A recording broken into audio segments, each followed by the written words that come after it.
Today we're making restaurant-style sweet and sour chicken with crispy golden chicken and glossy, tangy sauce. Seasoned chicken for juicy, flavorful bites.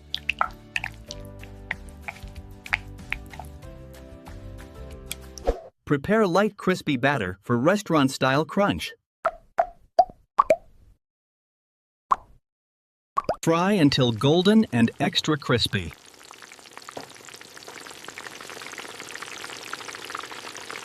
Stir-fry vegetables while keeping them fresh and crunchy.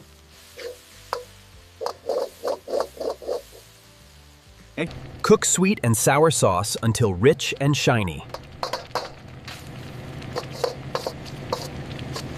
Coat crispy chicken in glossy sweet and sour glaze.